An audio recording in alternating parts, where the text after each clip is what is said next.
잘 지내셨습니까? 반갑습니다. 오늘은 성전 문지방 밑에서라는 제목을 가지고 에스겔 47장에 나타나 있는 우리 성경 말씀을 가지고 은혜를 나누기를 원합니다. 먼저 우리 에스겔 47장 1절에 있는 이 말씀을 읽고 시작하도록 하겠습니다. 그가 나를 데리고 전문에 이르시니 전의 전면이 동을 향하였는데 그 문지방 밑에서 물이 나와서 동으로 흐르다가 저 우편 제단 남편으로 흘러내리더라. 저는 오늘 이 하나님께서 에스겔 선지자에게 준 마지막 이상인 회복된 예루살렘 성전에 관련된 이야기를 나누기를 원합니다. 이 이상은 에스겔 후반부에 해당하는 부분으로서 에스겔 40장부터 48장에 해당하는 회복된 예루살렘과 또 회복된 이스라엘의 나라를 하나님께서 에스겔 선지자에게 이상으로 보여준 것 부분입니다. 우리가 하나님께서 이 예언을 에스겔에게 보여준 시기를 우리가 먼저 한번 정리를 해볼 필요가 있는데요. 그 부분을 한번 살펴보도록 하겠습니다. 에스겔 40장 1절입니다. 우리가 사로잡힌 지 25년이요. 성이 함락된 후 14년 정월 10일 곧 그날에 여호와의 영광이 내게 임하여 나를 데리고 이스라엘 땅으로 가시되라고 하였습니다. 제가 한 도표를 하나 만들어 봤는데요. 이 에스겔 40장 1절에 있는 이 말씀을 가지고 도표를 만들었는데 지금 에스겔 40장에서 48장에 이 예언을 받은 시기가 언제냐면은 우리가 사로잡혀 온 지 25년. 그러니까는 에스겔이 바벨론에 포로 잡혀왔을 때는 언제였냐면 제2차 바벨론 포로 기간에서 BC 597년이 됩니다. 597년에서 그러니까 포로 잡혀온 지 25년이고 성이 함락됐다는 것은 유다가 멸망했다는 이야기예요. 그 말은 다른 말로 하면 예루살렘 성전이 무너진 그때입니다. 그때가 BC 586년입니다. 그러니까는 BC 586년에서 14년이 지나고 난 다음에 에스겔 40장에는 회복된 성전에 대한 이상을 보여줬다고 볼 수가 있는 것입니다. 그러면 다시 한번 정리를 해보면요. 우리가 이 회복된 예루살렘 성전에 대한 이상을 보여준 것은 18년 전에 여호와의 영광이 성전을 떠나는 것을 봤습니다. 18년 전에. 요 영광이 떠난 지 18년 지나고 난 다음에 성전이 회복된 것. 이 회복된 것 속에는 그때 떠났던 여호와의 영광이 다시 돌아오는 것까지도 보았어요.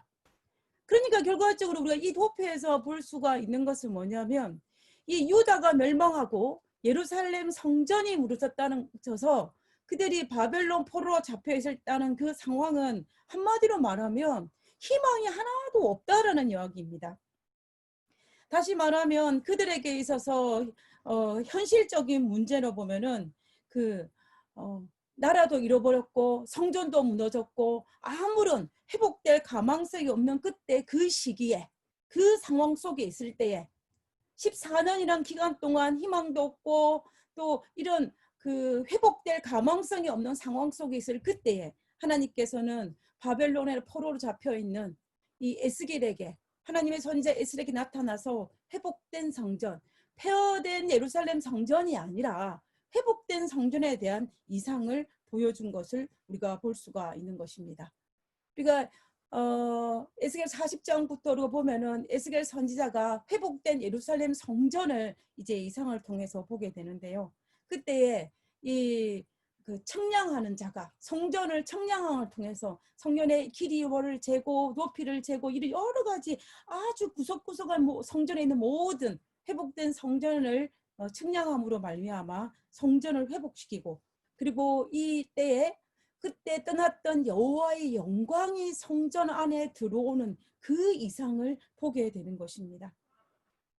에스겔이 이 이상을 보았을 때 그가 얼마나 감동을 받았을까요? 14년이란 기간 동안 에스겔과 바벨론 포로 잡힌 이스라엘 백성들에게는 아무런 희망이 없었는데 에스겔이 받은 이 회복된 예루살렘 성전에 대한 이야기가 그들에게는 희망이 된 것입니다. 한 줄기 빛이 된 것이라고 볼 수 있어요.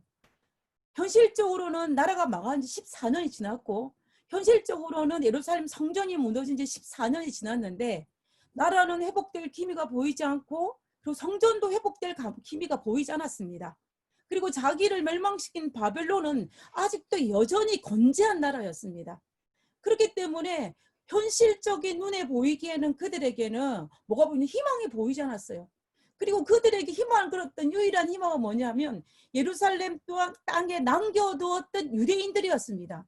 그런데 우리가 예레미야서를 통해서 알 수 있는 것처럼 그 유대인들도 그들이 남아서 그 예루살렘 땅을 회복시켜야 되는데 그들은 그것은 고사하고 어디로? 애굽으로 망명을 가버렸습니다. 망명을 가버리고 난 다음에 그들의 생사조차도 확인할 수가 없었어요. 그런 상황이기 때문에 멀리 포로 잡혀있는 이 바빌론 땅에 포로 잡혀있는 이스라엘 백성과 에스겔에게는 희망이 없다는 것입니다. 그러한 상황 속에서 하나님께서 뭘 주셨냐면은 이 회복된 예루살렘 성전을 보여주신 거예요. 제가 이 성전, 이 도표를 정리를 하면서 제가 얼마나 하나님께 큰 은혜를 받았느냐 하면요.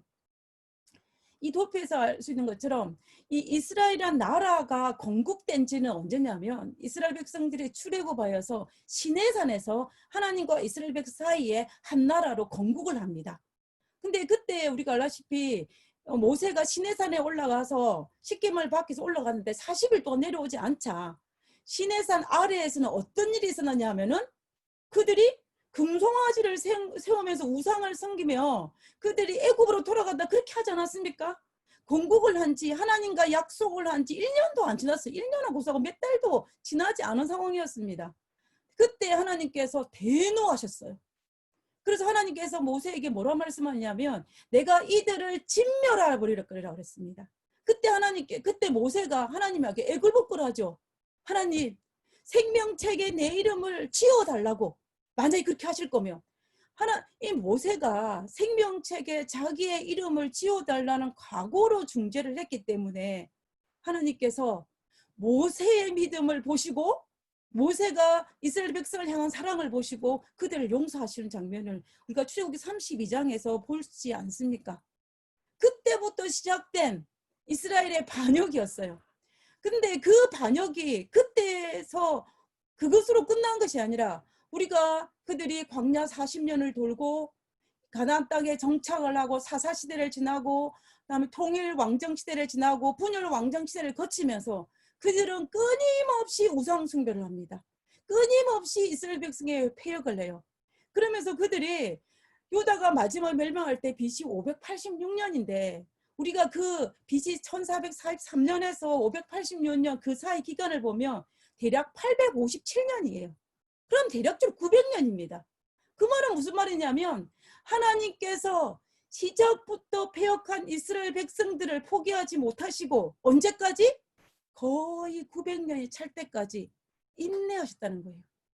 처음부터 시작된 폐역이 계속 반복됐음에도 불구하고 하나님은 어떻게 그들을 향하여 포기하지 못하시고 그들의 사랑의 인내를 계속 반복하심으로 마침내 BC 586년에 그들을 멸망시킨 그 하나님의 인내의 사랑을 우리는 이 연도표에서 우리가 확인할 수가 있는 것입니다. 그런데 이 900년이란 기간보다 비교도 할 수 없는 이 짧은 시간 14년 유다가 멸망하고 난 다음에 그들이 희망도 없이 바벨론 포로 잡고 있는 그들을 향해서 이제 겨우 14년밖에 안 지났는데 하나님께서 그들에게 희망과 소망을 주기 위해서 성전, 예루살렘 성전이 회복되고 그리고 유다가 회복되는 그 이상을 보여주는 것을 볼 수가 있는 것입니다. 그래서 제가 이 이름을 14년에 참을 수 없는 사랑이라고 붙였어요.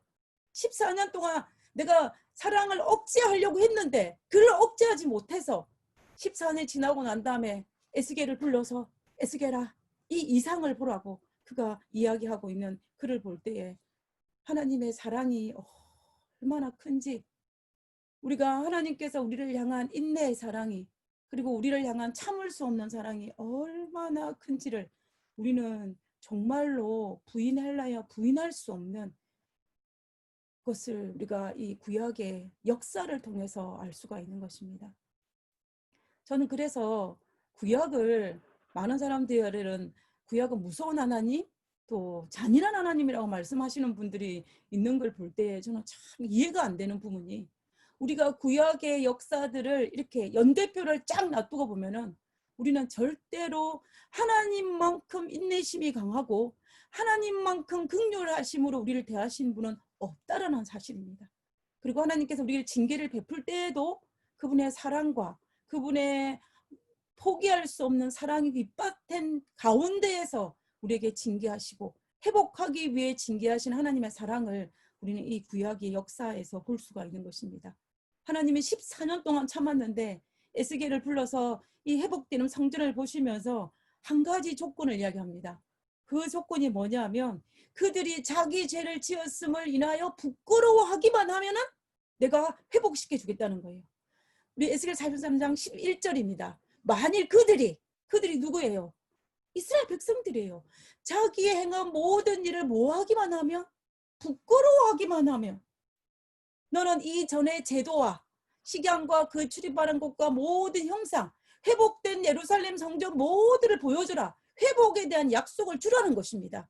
단지 뭐하기만 하면, 부끄러워하기만 하면, 내가 죄를 지었다는 것을 부끄러워하기만 하면 하나님께서 이 모든 것들을 회복시켜 주겠다는 이 이야기는 하나님의 정말 900년이란 이 긴 기간 동안 인내하신 하나님의 사랑과 14년에 참을 수 없는 하나님의 사랑의 절정이 우리가 이 성경을 통하여서 확인할 수 있는 부분입니다.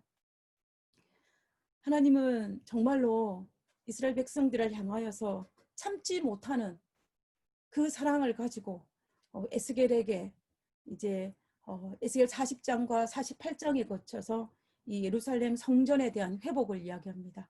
성전이 회복되고 떠났던 여호와 영광이 돌아오고 그리고 성전 안에서 예배가 다시 회복되어지고 그리고 그들이 가나안 땅에 예루살렘에 다시 돌아가서 그들이 하나님의 성전을 중심으로 어떻게 땅이 분배될 것인가에 대한 모든 것들을 설명하고 있는 것이 바로 에스겔 40장부터 48장에 회복된 예루살렘 성에 관한 예언인 것입니다.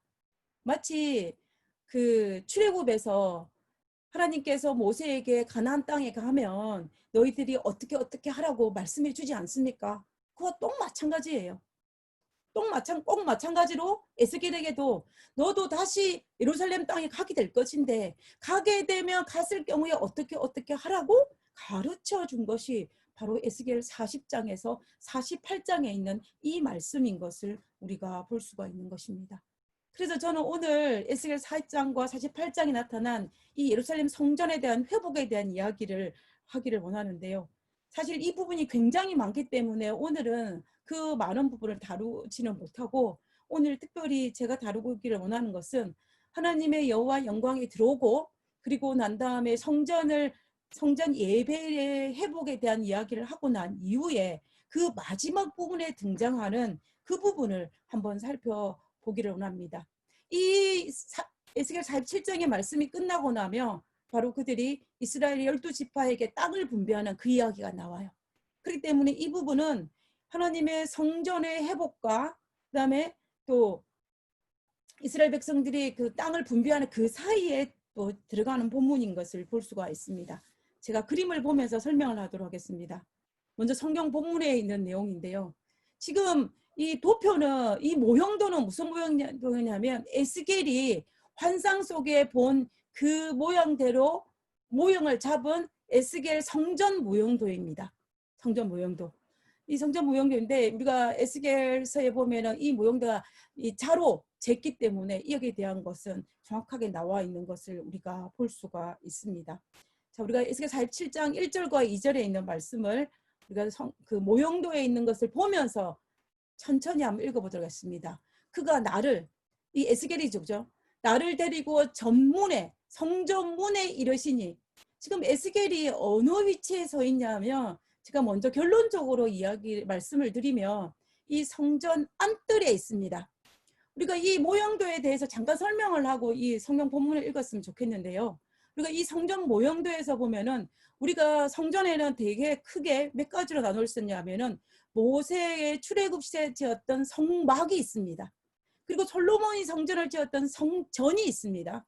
그리고 지금 보았던 이 에스겔의 환상소에 본 게 있고 스룹바벨 성전이 있어요.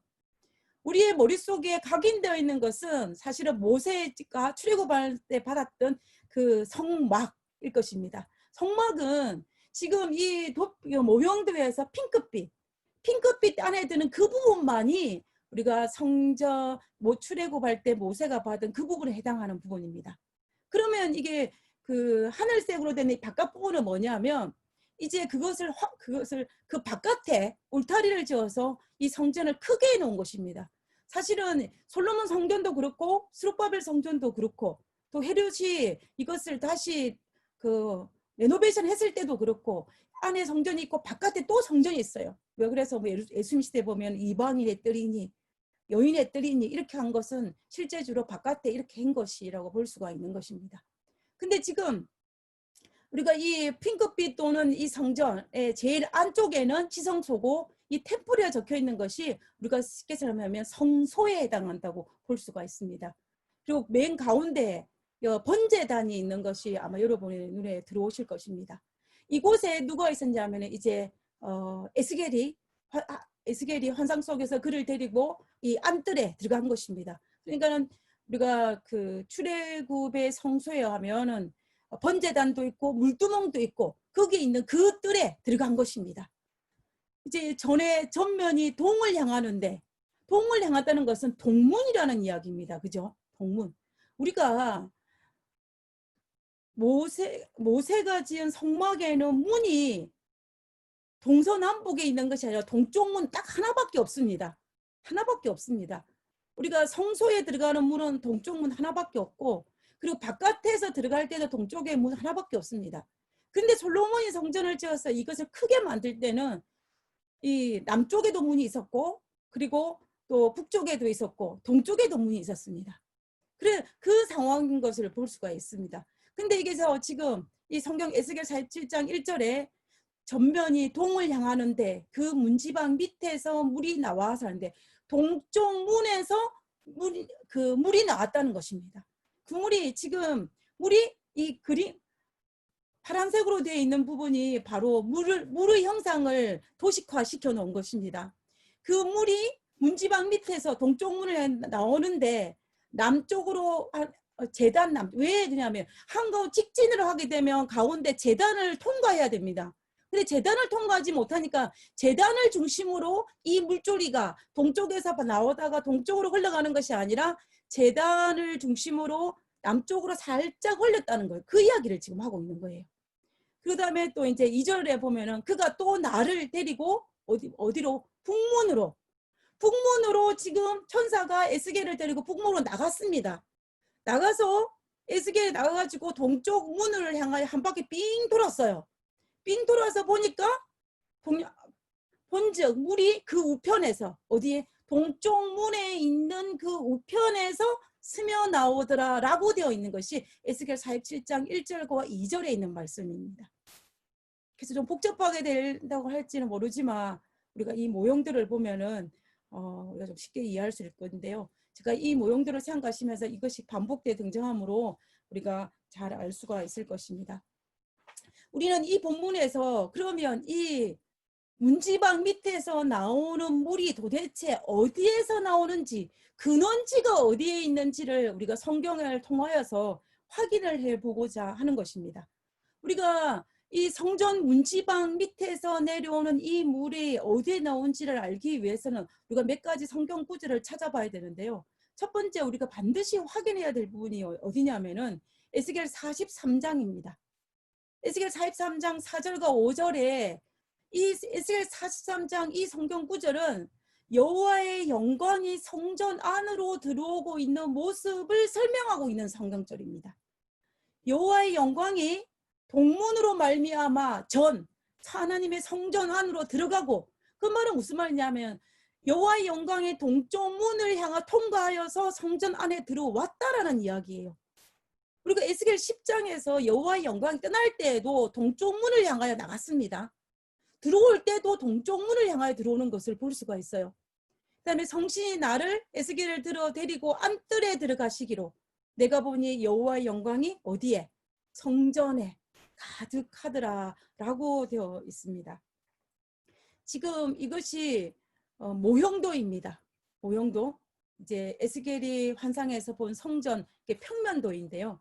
평면도인데 지금 이 안뜰에 들어가서 이 동쪽 문을 향하여서 이 성전 안으로, 이렇게 우리가 말하면 성소, 지성소 그쪽 방향 동쪽 문을 향해 들어왔다는 것을 우리가 알 수가 있는 것입니다.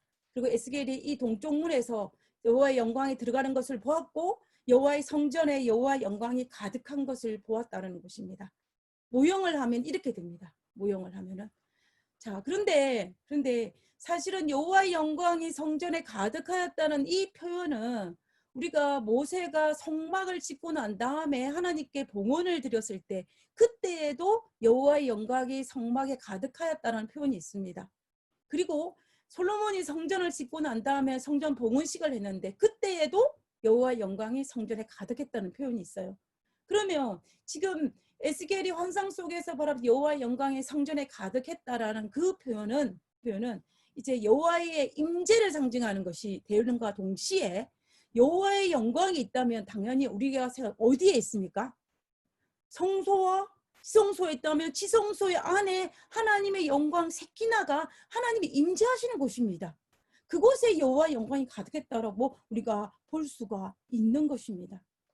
결국 우리가 이런 상황을 살펴볼 때에 우리가 이것만 가지고도 결론을 내린다면 이 동쪽에 있는 문지방 밑에서 내려온 물의 근원지는 에스겔의 눈에 보기에는 성소, 첫째 칸인 성소에 들어가는 동쪽 문에 문지방에서 물이 흘러나온 거겠지만은 우리가 에스겔 43장에 있는 말씀을 봤을 때는 우리가 여호와에게서 이 물이 나왔다는 것을 우리는 알 수가 있는 것입니다.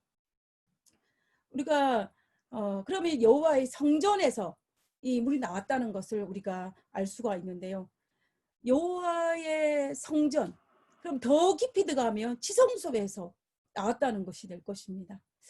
저는 그 성전에서 이제 생수의 강, 모든 만물을 소생시킬 수 있는 물이 그곳에 나왔다라고 우리가 이 에스겔 47장에서 확인할 수가 있는데요.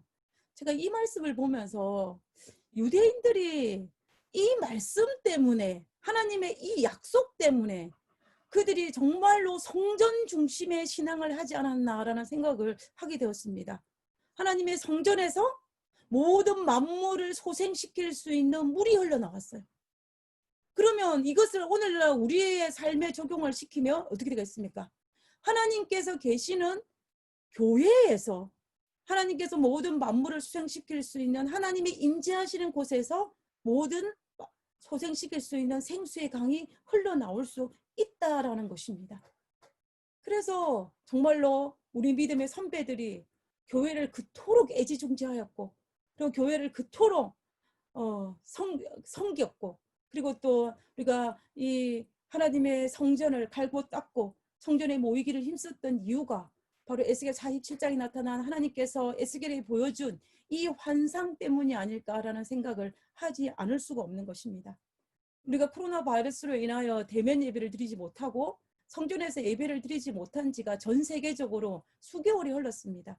그럼에도 불구하고 우리가 지금도 성전 예배를 사모하는 이유가 그리고 하나님께서 우리가 다시 교회에서 예배 드릴 수 있게 해달라고 기도하는 이유가 우리가 조금 전에 우리 사회부시 장로님께서 6개월도 이렇게 힘든데 앞으로 얼마나 이렇게 하면 얼마나 힘들 거라 말씀하신 것처럼 우리가 성전 예배를 그토록 사모하는데 그런 모든 근원이 하나님께서 약속하신 거예요. 하나님의 성전 문지방 밑에서 흘러나오는 그 모든 만물을 회복시키는 바로 그 부분이 우리로 하여금 참으로 놀라운 파워를 알기 때문입니다. 그리고 또 오늘 제가 한 구절을 더 보기를 원하는데요. 우리가 에스겔서 22장에 있는 이 말씀은 하나님의 영광의 그 하나님의 그 문지방 밑에 나오는 물의 근원이 정확하게 어디인지를 확실하게 보여주는 성경 구절입니다. 우리가 에스겔 47장에 있는 1절부터 12절까지는 이 본문의 말씀과 아주 흡사한 성경 구절이 어디냐면 요한계시록 22장 1절과 2절에 있는 말씀이에요. 너무나 흡사합니다. 여러분들이 에스겔 47장에 있는 1절부터 12절에 있는 이 말씀과 요한계시록 22장 1절과 2절에 있는 말씀을 두 개를 놓고 비교를 해보면 너무나 흡사한 성경 구절인 것을 여러분들이 아마 깨닫게 되실 거예요. 제가 그 성경 구절을 한번 읽어보도록 하겠습니다. 또 저가 수정같이 맑은 생명수 강을 내게 보이니, 생명수의 강이었는데 하나님과 및 어린 양의 보좌로부터 나서 길 가운데로 흐르더라. 지금 이 생명수의 강이 흐르는 근원을 어디라고 이야기했냐면 요한계시록 22장 1절과 2절에 있는 이 말씀이 하나님과 어린 양의 보좌입니다. 네, 길 가운데 흐르더라. 강 좌우에 이 물이 흐르는데 강 좌우에 생명나무가 있어 12과 실과를 맺히되 달마다 그 실과를 맺히고 그 나무 잎사귀들은 만국을 소성하기 위하여 있더라고 쫙 설명하고 있습니다. 계속 우리가 이 여기에 계시록 22장에서 생수의 강, 생명수의 강의 근원지는 정확하게 하나님과 및 어린 양의 보좌라고 딱 이야기했습니다. 그러면 우리가 이 성경 본문을 가지고 설명할 때 우리가 정확하게 알 수 있는 것은 에스겔 43장과 에스겔 47장과 요한계시록 22장이나 이 말씀을 토탈해서 정확하게 하나님의 그 성전 문지방 밑에 나와서 흘러나온 이 물의 근원, 에스겔이 바로 물의 근원은 여호와의 보좌예요. 하나님입니다. 여호와 하나님이에요. 그러니까 장소를 하니까 우리가 지성소, 셰키나의 영광에 있는 그 부분을 우리가 이야기하지 않을 수가 없는 것입니다. 이 에스겔 47장에서 성전 문지방에 흘러나오는 이 물이 흘러나와서 얼마나 놀라운 회복을 하는지 우리가 그 에스겔 47장의 뒷부분을 읽으면서 한번 살펴보기로 합니다. 여기 계시록 22장 2절에 보면은 생명수의 강이 이 생명나무를 하고 12가시를 맺는 나무가 열린다고 했는데 우리가 에스겔서에는 어떻게 이야기하고 있는지 한번 살펴보기로 합니다. 에스겔 47장 3절입니다. 그 사람의 손에 지금 에스겔에게 보여주는 이제 성전을 청량했던 사람이에요. 손에 줄을 가는데 이 갈대 줄을 우리가 말하면 줄자인데 그 당시에는 줄자가 없었기 때문에 이 팔레스타인 지방에 자란 아주 길다란 이 갈대가 있었습니다. 그 갈대를 자로 사용했습니다. 그거를 잡고 동쪽으로 계속해 흘러나가는 그 생수의 물을 측량을 하는데 이제 성전문에서 천척을 청량한 거예요. 천척은 오늘날 우리가 사용하는 미터로 하면 500m에 해당합니다. 성전 문지방에서 물이 흘러나오는데 한 500m를 측량한 후에 그가 내게 에스겔에게 말하기를 뭐라고 했냐면 그 물을 건너게 하시니, 그러니까 에스겔이 이제 건넌 것입니다. 건너니까 물이 어디까지? 발목까지 잡히는 거예요. 그러고 난 다음에 또다시 천척 500m를 재고 난 다음에 또 건너러 가니까 물이 어디까지 했냐면 이제 무릎까지 온 것입니다. 그러고 난 다음에 또 천척을 재고 난 다음에 또 건너가려는데 이제 물이 어디까지? 허리까지 온 거예요. 그리고 난 다음에 다시 천척을 재가지고 물을 재니 이제는 어떻게 건너가지 못할 강이 된지라는 거예요. 헤엄칠 수 있을 만큼 이제 물이 많아진 것입니다. 사람이 능히 건너지 못할 만큼 많이 강해진 것을 볼 수가 있는 것입니다. 이렇게 점점 제일 처음에 성전 문지방에서 나온 물은 아주 작은 물이었는데 이 물이 흘러가면 흘러갈수록 아주 기하급수적으로 물의 양이 늘어나는 것입니다. 그러면서 모든 것들을 다 삼킬 수 있을 만큼의 많은 물들이 이제 강으로 사해 바다로 흘러가고 있는 것을 지금 설명하고 있는 것입니다. 그 강이 흘러서 어떤 변화가 왔는지를 우리가 살펴봐야 될 건데요. 지금 그러고 있을 때에 인자야 내가 이것을 보았느냐라고 이제 말합니다. 이 말은 무슨 말이냐면 지금 자기가 물속에 잠겨서 헤엄쳐야만 건널 수 있는 상황에 처했으니까 아마 에스겔이 당황을 했겠죠. 주변을 잘 보지 못했을 것입니다. 그러니까는 인자야 주변을 돌아보라는 것입니다. 그래가지고 이제 에스겔의 주변을 돌아보니까 47장 7절에 이 강이 흐르는 좌우편에 나무가 심히 많더라. 이 강물이 흐르는 곳마다 번성한 모든 생물이 살고 또 고기가 심히 많으리니 이 물이 흘러 들어가므로 바닷물이 소성함을 얻겠고, 다음 10절입니다. 큰 바다의 고기같이 심히 많으려니와 12절에 달마다 새 열매를 맺히리니 그 물이 성소를 통하여 나옴이라. 그 열매는 먹을 만하고 그 잎사귀는 약 재료가 되리라. 에스겔 22장 2절에 있는 이 말씀과 요한계시록 22장 3절에 있는 이 말씀과 거의 흡사합니다. 아니 흡사하다고 보기보다는 오히려 똑같다라고 볼 수 있을 만큼 것을 볼 수 있어요.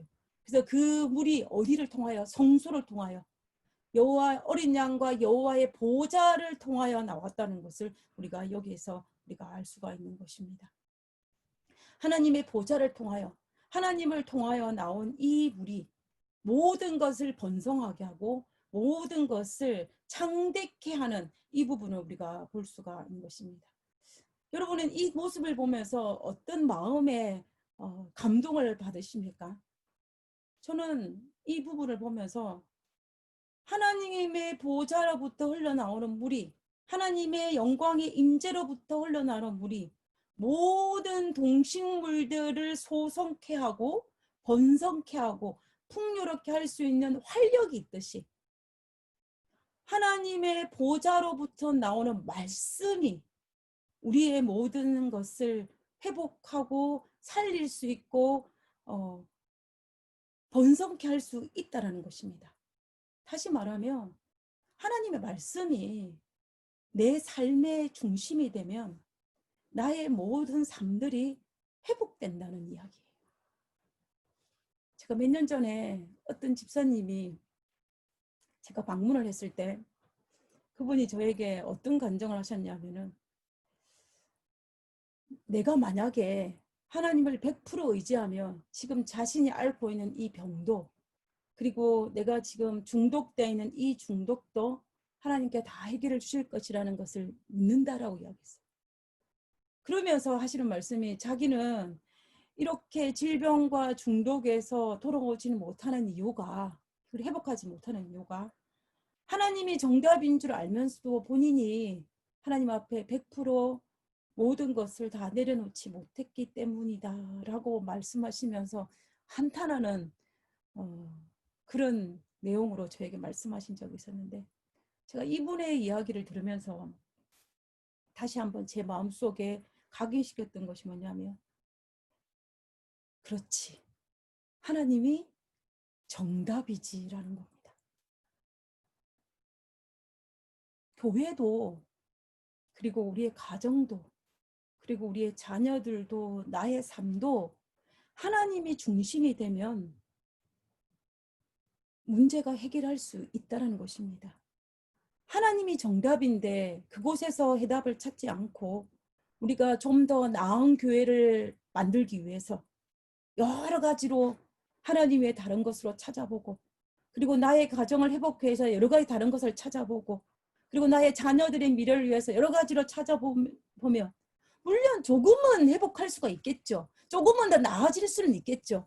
그렇지만 근본적인 문제에 가서는 딱 어떤 부분에 부딪힐 수밖에 없다는 사실입니다.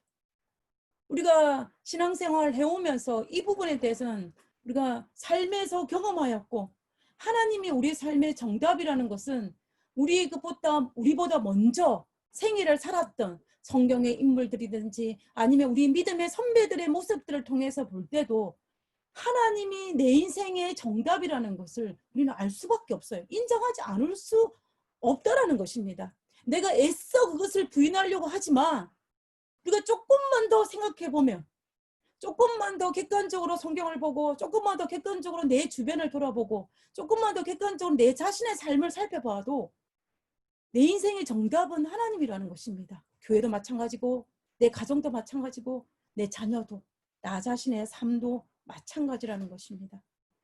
그렇기 때문에 하나님의 보좌에서, 하나님의 영광에 있는 그 지성소에서 흘러나오는 이 생수의 근원이, 생수의 강이 모든 것을 회복시키고 모든 것을 번성케 했던 것처럼 우리도 우리를 회복시킬 수 있는 하나님의 말씀을 가지고 우리는 우리의 삶을 회복시키는 것이 필요하다는 것입니다. 하나님의 능력의 생수의 물이 우리의 삶에 흐르게 되면 우리의 삶이 복잡하고 문제가 많고 여러 가지 메마른 여러 가지 많은 문제들이 어느 날 하나씩 하나씩 하나님의 중심으로 해결되는 것을 우리는 경험할 수밖에 없을 것입니다. 하나님의 영광에서 나오는 하나님의 그 말씀이 우리의 헝클어진 삶을 정리정돈해 주실 것입니다. 정리정돈. 교회도 마찬가지고. 우리의 삶을, 우리의 가정을 다른 곳에서 문제를 해결하려 하지 말고 하나님에게로 돌아가서 이 문제를 해결하는 것이 우리의 삶에 필요하다는 것입니다. 예수님은 이것에 대해서 알고 계셨어요. 그래서 우리가 예수님이 요한복음 7장 37절과 38절에 예수님께서 말씀하시기를 목마른 자들아 다 내게로 오라. 나를 믿는 자는 성경에 이른 것 같이 그 배에서 생수의 강이 흘러나오리라. 지금 예수님은 구약에 정통하신 분입니다. 예수님은 구약 성경을 너무나 잘 알고 계신 분입니다. 성경에 이런 것과 같이 그 배에서 생수의 강이 흘러넘치리라. 하나님, 예수님께서 이 말씀을 하실 때 에스겔 47장의 이 말씀을 생각하지 못했겠습니까? 당연히 생각했죠. 하나님의부터 나오는 이 말씀이 에스겔 47장의 모든 것들을 소생시키는 것처럼 그리고 계시록 22장의 모든 것들을 회복시키는 것처럼 어떻게 될 것이다? 우리의 삶도 회복시킬 것이라는 것을 아셨기 때문에 목마른 자들아 다 내게로 오라. 그리고 내 배에서 나는 생수의 강을 너희들이 어떻게 하라? 마셔라 라고 지금 말씀하고 계시는 것을 우리가 볼 수가 있는 것입니다. 그러므로 우리는 우리의 삶이 하나님 중심의 삶으로 조금씩 가까이 가야 된다는 것입니다. 세상은 우리로 하여금 하나님 중심의 삶을 살지 못하도록 밸런스를 깨트리고 있어요. 여러 가지 이유를 들어서. 그렇지만은 그럴 때일수록 우리는 자꾸만 무게 중심을 예수님께로 돌려서 우리의 중심이 하나님 중심으로 가게 될 때 우리는 모든 것이 회복될 것입니다. 그 약속이 계시록 22장이고 에스겔 47장이고 요한복음 7장에 있는 이 말씀인 것을 우리가 볼 수가 있는 것입니다. 자, 우리가 이 본문에서요, 우리가 두 가지를 짚고 넘어가기를 원하는데요. 첫 번째 한 번 더 짚고 넘어가는 건 뭐냐면 이 소성시키는 이 나무, 이 강이 주변에 실제로 어떤 강이었는지 아는 것입니다.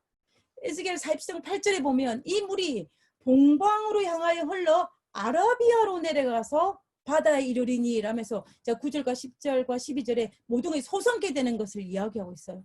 그럼 이 아라비아가 뭐냐면 여러분도 아시겠지만 이 아라비아는 오늘날 사해바다입니다. 사해바다.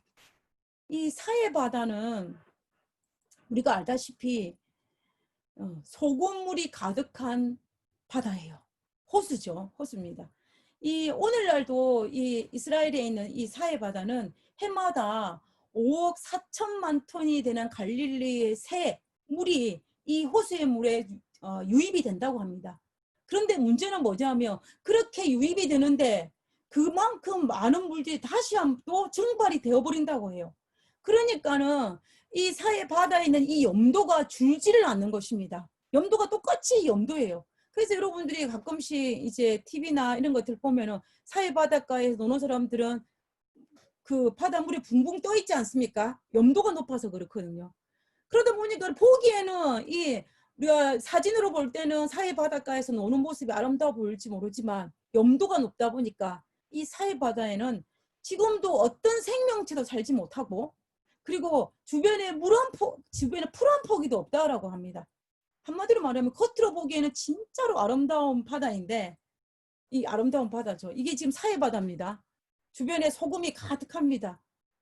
보기에는 참 아름답습니다. 그렇지만 이 바다는 죽은 바다예요. 죽은 바다. 너무 염도가 높다 보니까는 이 안에 생명체도 살 수 없고 그 주변에도 생명체가 살 수 없습니다. 제가 어린 시절에 저희 집에 그 논에 큰 나무가 하나 있었어요. 근데 이 나무가 저희 친정집의 논에 이제 그늘을 하기 때문에 많은 부분이 그늘이 져서 이제 벼농사가 잘 안 되는 것입니다. 그래서 이제 우리 친정 엄마가 이 나무를 죽여야 되겠는데 죽이지를 못해서 여러 가지 방법을 강구를 했어요. 그래서 한해는 가보면 그 나무에 불을 지르기도 하고, 근데 그 나무는 그 다음에 또 하면 나무가 안 죽었어요. 그래서 어느 해는 갔더니 그 나무가 진짜로 죽었어요. 그래가지고 제가 엄마한테, 우리 친정 엄마한테, 아니 이 나무 어떻게 죽였냐고 제가 그렇게 물었더니 소금을 큰 푸대를 사가지고 그 주변에, 나무 주변에 다 땅을 파고 묻은 것입니다. 그러니까 그 큰 나무가 죽었어요. 제가 그 모습을 어릴 때 보면서, 야, 이 나무, 이 소금 농도가 지나면 나무가 죽는구나라는 걸 그때 좀 알았거든요. 그리고 이 사이바다에 염분이 너무 높기 때문에 주변에 어떤 풀도 어떤 나무도 자랄 수가 없는 것입니다. 그런데 이 사이바다에 아라비아 흘러갔는데 우리가 조금 전에 읽었던 에스겔 47장 10절과 11절에 있는 이 말씀을 볼 때에 그 물이 흘러가니까 어떻게 했습니까? 이렇게 된 거예요. 물고기도 나고 물고기가 너무 번성하고 생명체 하나도 살지 못하는 그 사이바다가 물고기도 번성하고 물고기를 잡으려는 어부들도 가득하여서 죽음의 바다가 생명의 바다로 바꾼 것을 우리가 볼 수가 있는 것입니다. 이만큼 하나님의 말씀은 우리의 삶을 이렇게 변화시키는 것입니다. 하나님은 사해 바다를 이렇게 변화시킨다고 에스겔 47장에 약속하신 것처럼 하나님 말씀이 우리 안에 들어올 때 우리의 삶도 동일하게 그렇게 바꾸어 주실 것입니다. 그런데 우리가 에스겔 47장을 읽어보면요, 모든 것들이 다 변화시키고 소장시키는데 뭐가? 여호와의 성전에 나오는 물이. 근데 한 가지, 그럼에도 불구하고 변화되지 않은 예외가 하나 있었어요. 그 부분이 에스겔 47장 11절에 등장합니다. 에스겔 47장 11절에 뭐냐면 그 짐벌과 갯벌은 되살아나지 못하고 소금 땅이 될 것이라 그랬어요. 지금 하나님의 생수의 강의 흐름으로 말미암아 모든 것이 다 회복되었는데 어느 부분만, 짐벌과 갯벌만 되살아나지 못하고 여전히 뭐가 되었다? 소금이 되었다라고 지금 이야기하고 있는 것입니다. 지금 이 짐벌과 갯벌이 뭐냐면 이 사해 주변에 언덕의 웅덩이래요. 웅덩이. 그러니까 이게 비가 우기가 처리돼 가지고 비가 많이 쌓이면 이 물이 범람하여서 이 사해바다 근처에 있는 웅덩이까지 물이 찬다고 합니다. 그러다가 이제 물이 증발됨으로 말미암아 이 물의 양이 점점점 줄어들면은 웅덩이에 있는 물은 고스란히 고여 있는 거예요. 그런데 문제는 이 고여있는 이 물은 생수의 강이 여호와의 성전 문지방에서 내려오는 물이 그 물에 못 들어가기 때문에 이 짐벌과 갯벌에 언덕에 있는 이 웅덩이에 있는 이 물은 회복되지 못하고 여전히 뭐가 된다? 소금 땅이 된다라고 이야기하고 있는 것입니다. 그럼 여기에서 우리에게 주는 교훈은 너무나 정확한 거예요. 아무리 여호와의 영광이 흘러 넘친다 할지라도, 아무리 여호와의 성전에서 생수의 강이 흘러 넘친다 할지라도 그것을 내 삶에 받아들이지 아니하면 나는 뭐가 된다? 소금 땅이 된다는 이야기입니다. 소금 땅이 된다는. 그래서 우리가 계시록 22장에서 말씀하신 것처럼 새하늘과 새 땅에서 정말 아름다운 천국을 맛볼 수 있는 이 제약된 세상에서 조금이나 맛볼 수 있는 그 비결이 뭐냐면 여호와의 성전 문지방에서 흘러나오는 그 생수의 물을 마셔야 된다는 것입니다. 요한복음 7장에 있는 말씀처럼 여호와의 배에서 흘러나오는 그 생수의 물을 마셔야만이 내가 영원히 목마르지 않을 수 있다는 것입니다. 그러므로 우리는 여호와의 성전에서 그 문지방에서 내려오는 그 물을 우리의 삶에 매일매일 하나님의 말씀을 통해서 먹고 마시고 묵상하고 내 삶에 적용시킴으로 말미암아 죽어가는 이 사해바다도 소생시킨 것처럼 우리의 삶도 소생시킬 수 있다는 것을 우리는 반드시 기억해야 됩니다. 에스겔이 이 기별을 받았을 때 얼마나 기뻤을까요? 너무 기뻤을 것입니다. 에스겔이 이 기별을 받고 난 다음에 바벨론에 포로잡힌 이스라엘 백성들에게 무엇을 강조했겠습니까? 여호와의 성전이 회복된다. 이것만 강조했겠습니까? 아니죠. 여호와의 성전에 나오는 생수의 그 물을 우리가 마셔야 된다. 만약에 그렇지 아니하면 그 회복된 성전은 우리와 아무 상관이 없는 소금 땅이 될 것이기 때문에 우리는 여호와의 성전을 사모하고 여호와의 성전에 나오는 하나님의 말씀을 읽고 묵상하고 내 삶에 적용시킴으로 말미암아 우리가 어떻게 하자?